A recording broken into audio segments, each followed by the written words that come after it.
Good morning, good morning, good morning. Welcome to the latest edition of Choppin It Up with Ramel. No notes, straight from the throat. Hey, listen, I'm going to get started and I'm going to be brief. Okay, it's that time of the year. You still got the NBA positioning in the playoffs, but then you got the NCAA Tournament starting. So for all you college basketball fans, it is your time of the year. And it is my time of the year because this is what I like. These guys are out here playing on an interview. They're putting their heart and soul into it. They're putting their sweat and tears into it. I mean, you're going to see some young men jumping for joy at the end 3 weeks from now. And then you're going to see some that might be shedding some tears because they wanted to go out with a bang. They did not want to lose. And it could be their last time playing in a uniform. They might miss the opportunity of maybe securing a spot in the draft or maybe even pursuing their dreams on a professional level. So there's a lot at stake with these young men, and I give them 100% support, and definitely I look forward to them entertaining us for the next three and a half weeks. But before we get to the NCAA tournament, because yes, I'm going to give you my Final Four and who I think is going to win it all, I got to do a little house cleaning in the NBA. First of all, I want to start with the Denver Nuggets. Quietly, they have maintained a top 8 spot at number 8 as they crushed the Lakers last night. They used a balanced attack that was led by the big 7-footer with 18 points. I think his name is Norick.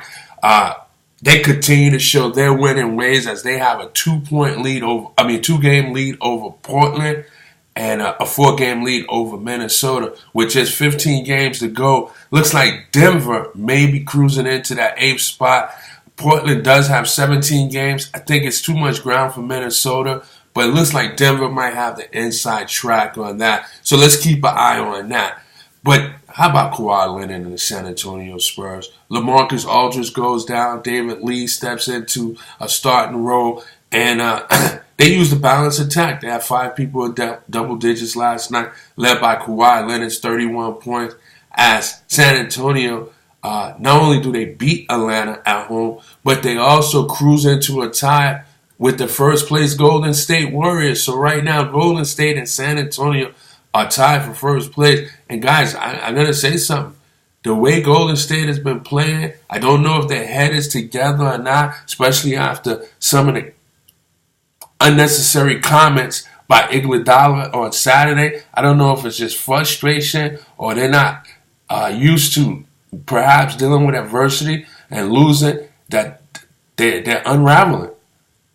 And well, I should say they're raveling. Let's put it that way.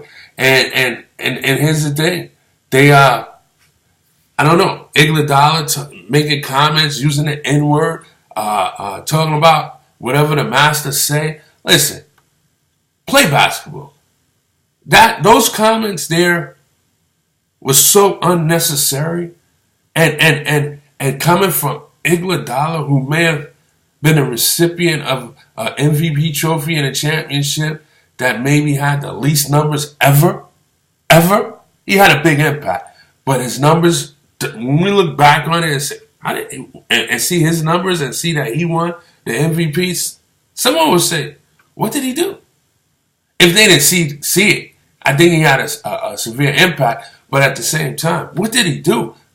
He got it because he's supposed to have made the game difficult for LeBron James. Meanwhile, LeBron James averaged about 35 points a game. But what did he do? He was awarded something that was great, but yet he can utter these words in an interview after the game. And I'm talking about, we live in a society where politically correct is probably the biggest thing. Well, Let's look at it this way. I don't want to get into politics, but we do have individuals in politics now that probably is the furthest thing from being politically incorrect. But again, people are very sensitive to what you say or can say, and for Iguodala to come across with those comments, I think a $10,000 fine is not severe enough.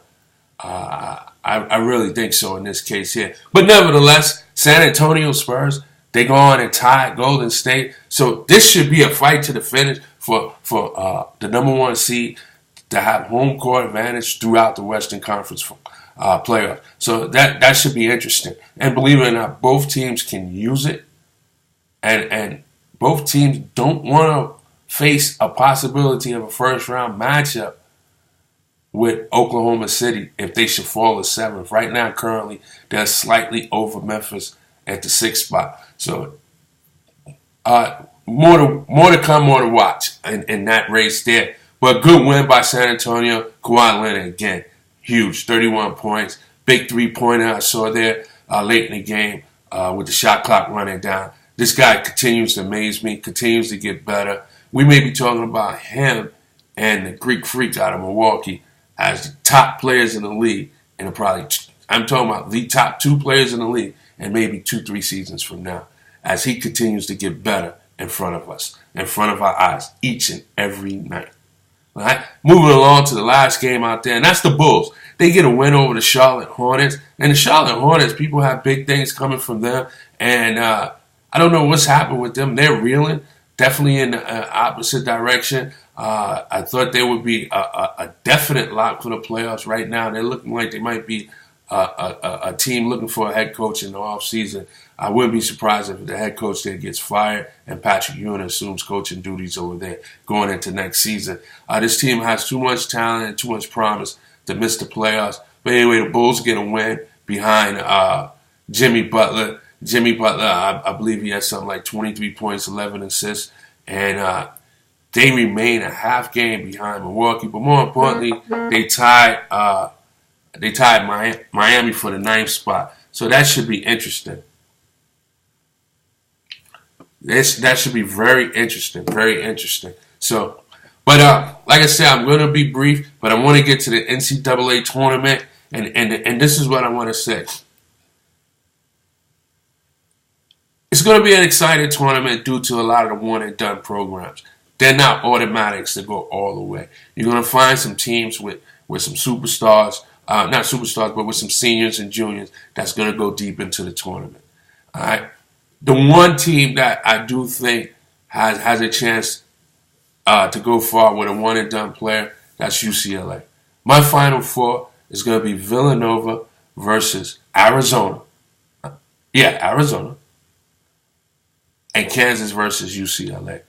I've seen this story before, whereas a lot of times the champion is determined by the team, definitely that goes on the best run towards the end. Doesn't always mean it's the best team. In this case here, I think you're going to have teams that's led by freshman phenoms, and you're going to have teams that's led by a couple of seniors and maybe some juniors, some 3-4 year teams. I think Villanova has been the best team in the league, in college this year from start to now. They never wavered past the 5 spot, 5th rank. They always remain somewhere up in that area, especially as defending champion. So I look for Villanova to get into the Final Four. And yes, and that is getting past Duke, I believe. I look at UCLA, that great college game that was played back in December against Kentucky. I think they play again on a neutral site in the Sweet 16, and I think because it's a neutral site, they get past. They get past Kentucky. I think Kansas has been a solid team all year. I think Josh Jackson is clearly the real deal. And Arizona, it's like watching Showtime out there. Those guys get up and down the court. But when it's all said and done, I got Villanova trying to repeat as back-to-back champions, only to be denied by UCLA and that freshman. And maybe I'm a prisoner of the moment, of the hype, but I have Ball cutting down the nets, being the most outstanding player in the tournament, and possibly being the number 1 pick in the draft next year, going to the Los Angeles Lakers. You heard it here first, folks. Los Angeles Lakers will draft Ball with the number 1 pick, as the UCLA Bruins will cut down the nets and be victorious and be the 2017 NCAA champions. Yes, and I know I'm going to ruffle a lot of fans out there, especially the Tar Heel fans, the Blue Devil fans, the Wildcat fans, the Villanova Wildcat fans, the Kentucky Wildcat fans. Yes, I know I'm going to ruffle a lot of feathers. I know I'm going to ruffle my man Jay Black's feather because he likes those underdog guys like Gonzaga and Wichita State. But no, it's going to be UCLA because I've seen this picture. Glenn Rice, Glenn Robinson, Danny Manning, Carmelo Anthony. We're just that one player, that freshman phenom, just leads the team to the championship and cuts down the nets. I got UCLA winning it all. And again, I could be a prisoner of the moment, but right now, he gets the hype for me, and UCLA wins it all. Obviously, I've been wrong before, but I feel good about this time around. So with that said, I'm going to close on that note. And we'll follow this NCAA tournament until the team cut down the nets. The playing games start tonight, so it should be fun, should be exciting. Enjoy the ride. We're going to chop it up along the way. This is Ramel with Choppin It Up with Ramel. No notes, straight from the throat. I see you guys in 24. Peace and blessings. Let's ride out. Chop, chop.